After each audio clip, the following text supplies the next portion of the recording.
In this video, we are going to be reviewing the rules for operating with integers. All right, so let's look at the first section here. So when you're adding integers of the same sign, okay, so what if you were to have a smaller positive number and you're adding another small positive number? You are going to come up with a large positive. So the example being 10 plus 8, that's going to be 18, right? So if you have a little bit of a positive, you are then getting a greater positive value. Okay, over here, same idea, a negative plus a negative is going to be an even greater negative value. The example given here, negative 6 plus a negative 9 is going to be a negative 15. So the rule, you add the absolute value of each number and the result gets the same sign as the addends. So 9 plus 6 is 15 and they have the same sign, so it stays negative.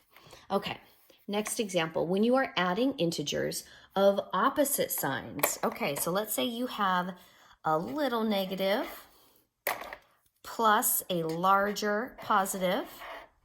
You are always going to end up with a smaller positive than what you started with. So the example being negative 7 plus a positive 13 is going to be a positive 6. The reason for that is 7 negatives will cancel out 7 of those positive integers, and you're left with 6 of those positive integers left over. So some of those negatives will cancel out part of that positive, and the remaining positive will be what your answer is.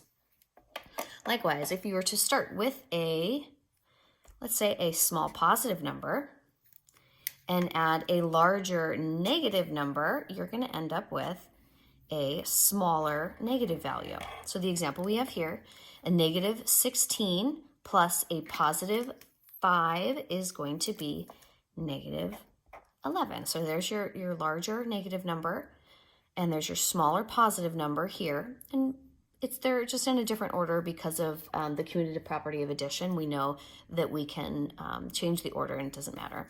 So you will be subtracting the smaller absolute value from the larger, and the result gets the sign from the larger. Okay, so that means I take the absolute value of each. So 13 minus 7 is 6. And the 13 is positive, it's the greater one, so then the 6 is going to be positive. Over here, 16 minus 5 is going to be 11. The larger absolute value is the 16, it's negative, so that 11 is going to be negative. All right, next one, subtracting integers. So in this one, we will remember that the rule when subtracting integers is that you convert the subtracted number to its opposite sign and then add the numbers. Okay, so with our first problem, 13 minus a negative 5, we are going to convert it.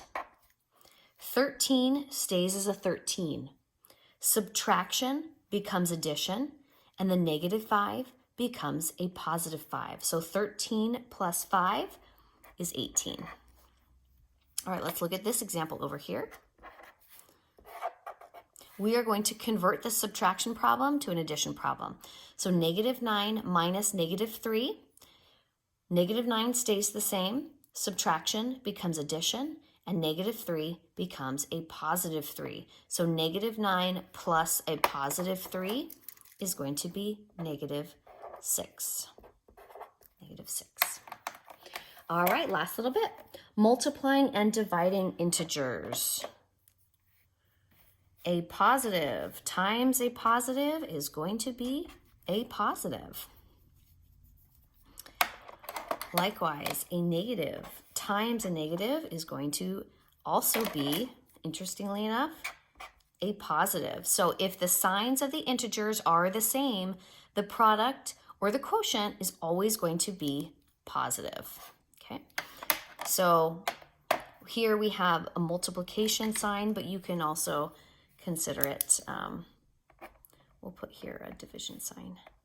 It's also division.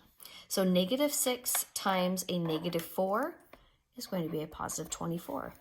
Negative 18 divided by a negative 3 is going to be a positive 6. All right, over here, if the signs of the integers are different, the product or the quotient is always going to be negative. Okay, so a